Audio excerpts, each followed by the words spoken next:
Alrighty. So in today's video, we're going to be talking about how you can make a living trading just one option strategy. And this is suitable for you as well if you're a beginner, if you're just starting out trading options not too long. Then the reason is because this is a pretty simple strategy to execute, right? It's a very simple strategy to construct as well. So what is this strategy that you can actually use to make a living?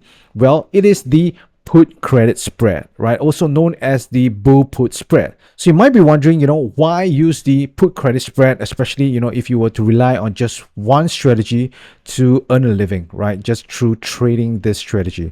Well, there are a few reasons. Well, these few reasons pretty important. So the very first reason is that your max loss is limited. So this is a defined risk strategy, which means to say that, the market can go all the way down, all the way to zero. You don't have to be afraid, right? Because your max loss has already been kept to where you bought this long put. So it's a very relatively safe strategy in a sense whereby you don't have to worry if the market kind of crashes. Because if you do not have this long put down here, then if the market keeps going down, then you can keep losing money indefinitely. So since you're starting out, right, trading options, or you haven't been trading for that long, you want to put on a strategy that has defined risk. That means your max loss has already been limited, so you don't have to worry about the stock going all the way to zero, right? So that's the very first important reason.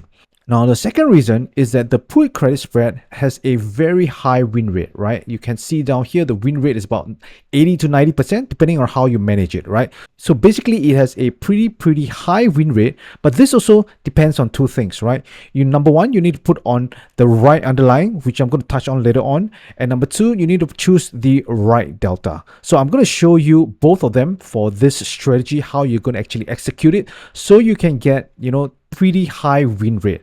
So if you have a very high win rate, this leads us to our next reason, why you want to put on a credit spread, and it's a very important one. And that is that it actually has very short losing streaks. Now, this is something that I don't see many people talk about, right? Because losing streaks is actually a very important topic to understand, because when you're putting on any strategy, you need to know roughly, what are the number of consecutive losers that you probably can have in a row, right? So many people will put on a strategy, and if they lose maybe about a few times in a row, they may just stop putting on the strategy thinking that it doesn't work, right? But when it comes to trading options, probability is always what you want to look at, right? Because everything involves probability. So just by knowing the win rate of the strategy, you can roughly know what is the losing streaks that you can have, right? How many consecutive losing trades you can have. So down here is a table that shows the probability of X consecutive losing trades within a 100 trade sequence. So what that basically just means is that how many losers do you have in a row if you have a total of 100 trades, right? You put on 100 put credit spread trades. So this is very important to understand because it affects your psychology, right? You need to be able to know roughly when the strategy is going to be working or when the strategy is starting to not work out, right? So this actually gives you an indication of what to expect as you trade the strategy. So as you've already seen in the last table, this put credit spread can actually give you roughly 80 to 90% win rate. So that is why you can see down here, I've already highlighted the box below in blue. You can see that the win rate down here anywhere from 80 to 90%. So let's just focus on the 80%. So let's say, for example, you put on a put credit spread and you know that it has roughly about an 80% win rate. Then guess what? You already roughly know that, first of all, it's pretty much very impossible for you to reach 7 losses in a row, right? That means you trade 7 times and all 7 are losses. Why? Because it shows that it's 0%. So you know that if the strategy that you trade supposed to have an 80% win rate, but then you have 7 losses in a row, 8 losses in a row or more, then you know there's something wrong with the strategy, right? But most of the time, it should stay within this range down here of 1 to 6 losses. So you do not expect more than 6. Right now, the next thing you want to see is the percentage, right? So as you can see down here, 6 losses in a row is pretty improbable, right? It's about 1%.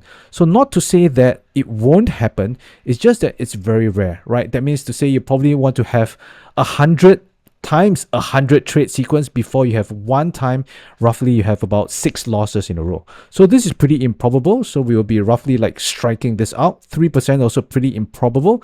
So the one we're really looking at is somewhere from 1 to 4 losses in a row. Right, so this is what you really want to expect when you're trading this kind of strategy. So let's say, for example, you put on the put credit spread, and then you have 3 losses in a row. At that point of time, you should not give up, right? You should not stop trading the strategy thinking that, hey, this strategy doesn't work, because you already know, based on this probability table, that it is possible that you can lose up to 3 or even 4 losses in a row. So with this, you are able to really understand the strategy and continue to put it on. Now, on the other hand, if you have a 90% win rate, then you can see, right, the chances of you losing 5 losses in a row, if you go all the way down here, you can see is 0%. Right, so that means if you're trading a strategy that has 90%, or you construct it so that it has a 90% win rate, then you shouldn't be seeing 5 losses in a row. Right, the probability of getting 4 losses in a row is 1%, so this is not that high, and the next one, 9%, is pretty probable, right? Roughly about 1 in 10 times, around there, around 10%. So if you have a 90% win rate strategy, you know that the most likely that you're going to lose in a row is up to 3 times in a row, but other than that, it's most likely going to be a profit. So when you're putting on strategies like this, especially if you're using this to make a living, right, in a sense where you're relying on the income that you make from trading options, you want a strategy that gives you these wins most of the time. It doesn't feel good when you have a lot of losers in a row. So that is why this put credit spread is a very suitable strategy for you, especially if you're starting out, because psychology is one of the weakest point of many traders, right? Just put it that way, right? I've seen many traders, because of psychology, they're not able to withstand, this kind of losing streak. They're not sure what their strategy to expect for their strategy. So that's why having a short losing streak for your strategy is very important. Now, the last and most important reason why you want to trade the put credit spread is because extensive studies have already shown that the put credit spread, right, on SPY, this is very important, is profitable over the long term. Right, generally the index ETF like SPY, it has a positive drift, right? That means to say the market wants to go up over the long term.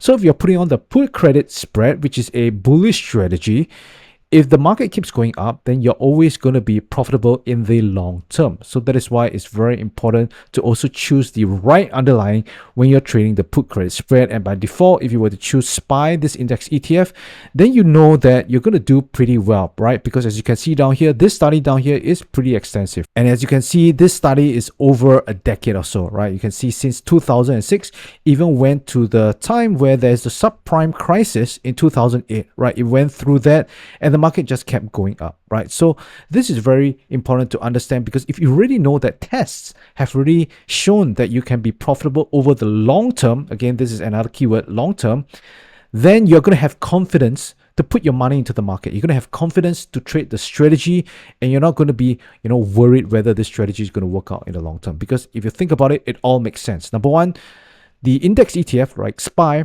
all these are positive drift, right? If you look back over the past 10, 20 years, the price of this underlying, the index ETF, is so much lower than where it is now, right? So the market has gone up. Secondly, you're using a bullish strategy like the put credit spread. The put credit spread is a bullish strategy where you make money as the market goes up, and the market has been going up, right? So with these two combined, you already know that this is a strategy that has an edge, right, over the long term. So you must understand it's over the long term. That means it is possible that maybe there is a year that you could lose money, right? For example, 2008, it's possible that you lose money, right? Even during the pandemic crash, it's possible that you lose money. But it's important to see it for the long term. So keep on putting it, because the next year, the market goes up. If you do not put it on, then you will miss out on all the profits that you could have gained by just consistently trading the put credit spread. So the question is, how do you trade the put credit spread?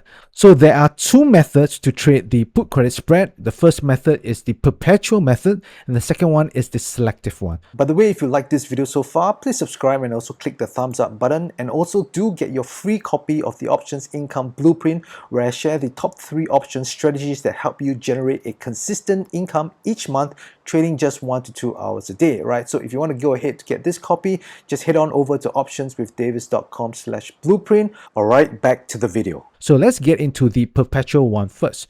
So the first method is what I call the perpetual method, and it's used on index ETFs, right? Index ETFs, the broad-based one like SPY, QQQ, so on and so forth. And it's very important that we select the index ETFs for this perpetual method because we are always going to have, a position in the market, right? We're always going to have this put spread inside the market. So with the index ETFs, there are no earnings, right? So no earnings is not going to affect our trade whatsoever. And on top of that, we already know that the index ETFs have a positive drift, right? So that is the edge that we already have when we're choosing this underlying. So how do you trade this method? Well, there are a few steps. So step number one is to choose the nearest 45 DTE expiration date, right? So as you can see down here, the one that is nearest to 45 will be the one at 51 days to expiration. And why I like to choose around 45 DTE, I've actually explained this in quite a number of my other videos, so you can just go ahead to watch them. But in short, basically around the 45 DTE is where we actually have an edge, right? The edge whereby the realized move is most often time going to be lesser or smaller than the expected move. Now, step number two is this is where you want to sell the 25 to 35 delta put spread. And when I talk about 25 to 35 delta, I really mean just the short strike, right? The short strike of where the short put strike is for your put spread, right? So as you can see down here, this is 34 delta. So anywhere from 25 to 35 would be fine, right? So basically, the lower the delta, you're going to have a higher win rate, but you're going to have, a lower premium, and the risk to reward ratio is not going to be as good as if you were to choose somewhere around 35 delta, right? 35 delta, you're going to have a better risk to reward ratio. You're going to get higher premiums, but your win rate is going to be slightly lesser, right? But overall, you can see generally it should be around 80 to 90%, mainly because you're choosing an underlying that keeps going up, right? If it has positive drift, you have pretty much skewed the win rate in your favor. Now, step three, this is the key down here, right?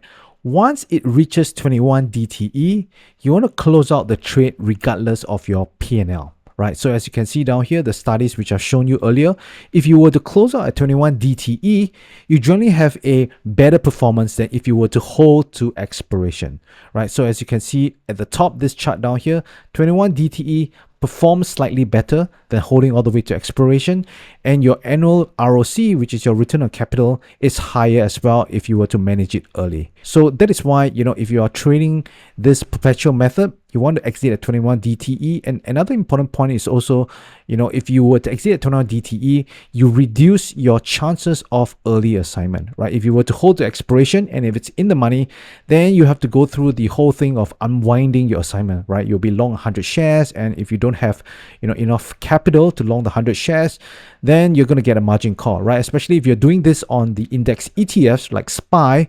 If you're going to long 100 shares, it's going to be a lot of money, right? So you really need to either have a lot of money in your account or just play the safe way, exit at 21 DTE. Now, once you exit at 21 DTE, this is how you make it perpetual, right? Basically, you rinse and repeat. You go back to step number one, right? And then you put on the put spread again according to the same mechanics, right? Choose 45 DTE, sell to 25 to 35 delta put spread, and then again, once it reaches to 21 DTE, close it out. So you will always be having a position in the market. So once you close one out, you quickly put on the next one again, right? So as you can see, the studies which they have done is all based on this, right? Their studies is pretty much based on this strategy. It's a perpetual study, right? In the sense whereby they just put it on and then at 21 DTE, they take it off and put it on another one again. So the entry for this perpetual method is rather random, right? They don't really care where the market is. The market can be at all times high or all time low or somewhere in the middle. As long as it reaches 21 DTE, they're going to just put on the new put spread again. So in this way, you do not really have this analysis paralysis. It's very, very systematic, very, very simple, right? So all you got to do is set it up once, 21 DTE, exit it, and then enter it again over and over again. So this is for method number one. Now, method number two is going to be selective, right? Selective means that we are not going to be having a position perpetually in the market, right? That means to say we will only find spots to enter into our put credit spread. So for certain people, they aren't very comfortable to always have a position in the market, but they want to pick their spots, right? So if they want to pick their spots and you are someone like that, then you could consider going for method number two. And for method number two, because you're going to pick your spots, then it means that you need to have quite a number of underlyings to trade, right? Because if you're only going to choose one, and if let's say, for example, the setup doesn't come for you, then you're going to wait a very long time before the setup comes again. So that is why for this, you want to have many different underlyings, and mainly you choose this on individual stocks, right? So individual stocks, this way you can have many choices and then see if your setup comes. So what is this setup? Right, so this setup involves a few steps as well. So first off, step number one, you want to look for the oversold condition using the stochastic oscillator or RSI. Right, so as you can see down here, this is the stochastic oscillator that I have. And again, it's very simple to set up, right? If you're wondering what is the settings, go to my channel. I already have a video on this. I talk about it. The title should be something on stochastic oscillator. Now, you can also use the RSI for this, but basically both are the same, right? There's no one that is better, right? So basically both will roughly have the same reading most of the time. So the very first thing you want to look out for is for this oversold condition. And then once it's oversold, you go to the next step is you want to identify support levels, right? So as you can see down here, I've drawn two support levels down here. So the idea here is that as it gets close to the support level that you want to trade, then this is where you want to consider putting on your put credit spread. So step number three, you'll be choosing the nearest 45 DTE expiration date, same thing as well. And again, you want to select as well the 25 to 35 delta put spread, but you want to choose the one that is below the support level, right? We want to put your put spread below the support level. So this way, again, you know, you're putting the odds in your favor, right? You have the stochastic oscillator or the RSI telling you it's oversold. So the chances of you going up is slightly higher than it going down. And then you place it below the support level because most of the time, you know, when the prices touch a support level, there is at least a better probability of it going up than it breaking through it, right? So again, we're trying to put as many things in our favor, putting the odds in our favor. Then step number 5, we want to exit at 21 DTE regardless of your P&L. And for this, the main reason is because you can really control your losses, right? For individual stocks, the market can really move quite a bit, right? And if it really moves all the way down, then you could experience a max loss at expiration. So that is why, you know, as much as possible, we want to reduce the average loss. So as you can see down here, if you were to get out early at 21 DTE, then your average loss is going to be significantly lesser than those times where you hit those max loss, right? So you definitely want to exit at 21 DTE if you want to manage your risk well. Alright guys, so if you like this video or you found this video helpful, I greatly appreciate it if you give me a thumbs up on this video. By the way, if you like this video, then you're absolutely going to love this next video which I have for you, so go ahead and watch that video right now. Also, if you haven't already gotten your free copy of the Options Income Blueprint, you can do so just by clicking this link down here on your screen and you'll be able to get it for free. Alright, I will see you in the next video.